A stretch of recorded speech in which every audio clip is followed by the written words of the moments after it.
پھر آیت نمبر 34 میں یہ کہا گیا ہے وہ اس قلنا، اور جب ہم نے کہا للملائکۃ فرشتوں سے تسجدوا کہ سجدہ کرو لآدم آدم کو، فسجدوا پس انہوں نے سجدہ کیا الا سوائے ابلیس کے۔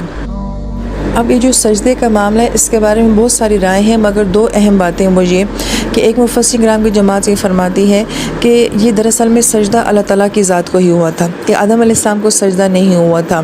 کیونکہ سجدے کا کنسیپٹ یہ ہے کہ جب انسان کسی بہت عظیم الشان نعمت کو دیکھتا ہے اور کسی بہت عظیم الشان معاملے کو دیکھتا ہے تو بطور شکر جو ہے وہ سجدہ کرتا ہے۔ تو یہ آدم علیہ السلام یہ ایسی مخلوق تھی جو اللہ کا ایک زبردست شاہکار تھی، یہ بہت خلاف معمول قسم کی مخلوق اللہ پاک نے بنائی تھی، تو یہ ایسا زبردست شاہکار تھی کہ اس کی وجہ سے کہا گیا کہ اپنے رب کو سجدہ کرو۔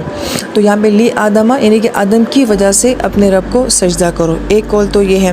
دوسرا قول مفسر کرام کے یہ فرماتے ہیں کہ ایک انسان کا جسم ہے اور ایک انسان کی روح ہے۔ انسان کے جسم کی کوئی حیثیت نہیں ہے، یہ تو مٹی کا بنا ہوا ہے۔ انسان کی اصل اہمیت جو ہے، اس کی عزت، اس کا اکرام کیا ہے، وہ جو اس کے اندر روح ہے، جسے اللہ تعالیٰ فرماتے ہیں روح من اللہ، کہ روح اللہ تعالیٰ کی طرف سے ہے۔ اس کی حقیقت ہم نہیں جانتے، مگر روح کو اللہ تعالیٰ نے اپنی ذات کے ساتھ منسوب کیا ہے۔ تو دراصل میں یہ سجدہ جو ہے یہ آدم علیہ السلام کو نہیں تھا، یہ اس روح کو تھا جو کہ انسان کے اندر ہے۔ جب تک تو آدم علیہ السلام پتلے کی صورت میں تھے تب تو نہیں سجدہ کروایا گیا، جو ہی اس کے اندر روح ڈالی گئی ہے تو پھر کہا گیا ہے کہ سجدہ کرو۔ تو ایکچولی اس روح کے جو مقام تھا اور جو عزت اللہ پاک نے اس کو دی تھی، اور اگر آپ گہرائی میں جائیں ہم اس بات کے تو روح کیا ہے، وہ اللہ تعالیٰ کی طرف سے ہے، تو گویا کہ سجدہ پھر بھی اللہ تعالیٰ کا ہی بنتا ہے، کہ تب بھی سجدہ اللہ تعالیٰ کی ذات کو ہی ہوا تھا، واللہ عالم۔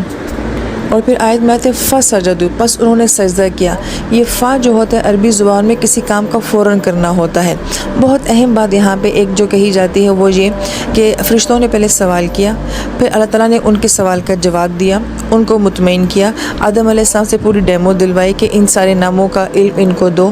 جب سوال کے بعد انسان کو جواب مل جاتا ہے، پھر جب وہ مطمئن ہو جاتا ہے تو اس کے بعد وہ عمل بھی کرتا ہے اور اس کے لیے حکم ماننا آسان بھی ہو جاتا ہے۔ اس لیے اب جب ان کو سجدہ کرنے کو کہا گیا فسجدوا تو سب کے سب نے سجدہ کیا اور فوراً سجدہ کیا۔ یہاں سے جو اہم نقطہ سمجھنے کا ہے وہ یہ ہے کہ جب ہم یہ ہمارے بچے یہ سوال پوچھتے ہیں کہ جنت کیوں ہے، جہنم کیوں ہے، میں اللہ تعالیٰ کو کیوں مانوں، میں نماز کیوں پڑھوں، تو یہ سارے فطری سوالات ہیں اور یہ ان سوالات کی گنجائش ہے، انسان کی فطرت میں ہے کہ وہ اس طرح کی باتیں سوچتا ہے، لہٰذا ہمیں ان کے جواب دینے چاہیے۔ جب ہمیں جواب مل جائیں گے انشاءاللہ، یا ہم اپنی اولادوں کو جواب دینے کے قابل ہو جائیں گے، تو پھر انشاءاللہ ہمارے اللہ تعالیٰ کی ہر بات کو ماننا جو ہے وہ آسان ہو جائے گا، ہماری اولادوں کے لیے بھی اللہ تعالیٰ کی ہر بات کو ماننا آسان ہو جائے گا۔ ہم ان سوالوں کو دبا دیتے ہیں، جھڑک دیتے ہیں، یا پھر انہیں نعوذ باللہ اپنی اولاد کی نافرمانی یا شیطان کی طرف منسوب کر دیتے ہیں، یا پھر ہمارے پاس ان کے جواب نہیں ہوتے ہیں۔ یہی وجہ ہے کہ پھر مسلمان جو ہے وہ ایک اشکال والا دین لیتا ہے، سوالات والا دین لیتا ہے،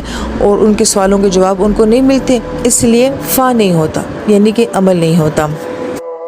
پھر آیت مبارکہ میں جو ہے ابلیس کا لفظ ہے جو کہ ابلسا سے ہے، اور ابلسا کا مطلب ہوتا ہے کہ کسی سے شدید مایوسی کا ہونا اور اس میں شدید غم کی کیفیت ہونا، اور شیطان کو بھی ابلیس اس لیے کہا جاتا ہے کہ وہ اللہ کی رحمت سے مایوس ہو چکا ہے اور اس غم میں وہ شدت اختیار کر چکا ہے،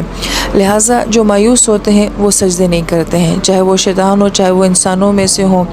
ابا واستکبر، اور اس نے انکار کیا اور اس نے تکبر کیا۔ ایک ہوتا ہے تکبر کرنا، آیت مبارکہ میں تکبر نہیں کہا گیا، استکبرہ کہا گیا ہے، یہ باب استفعال سے آیا ہے، اور استفعال میں یہ معنی ہوتا ہے کسی چیز کا چاہنا، کسی چیز کی طلب کا ہونا۔ تو شیطان کے اندر جو خامی بیان کی گئی ہے وہ یہ کہ وہ اپنی بڑائی چاہتا تھا کہ مجھے سراہا جائے، مجھے چاہا جائے، مجھے بڑا کیا جائے، اور یہی جو ہے مرض انسانوں کے اندر بھی ہے جو اس نے ہم میں بھی ڈال دیا ہے۔ اس نے صرف اس وجہ سے انکار کیا تھا، حالانکہ بڑی غور طلب بات یہ ہے کہ وہ اس کا اپنا رینک بحال تھا،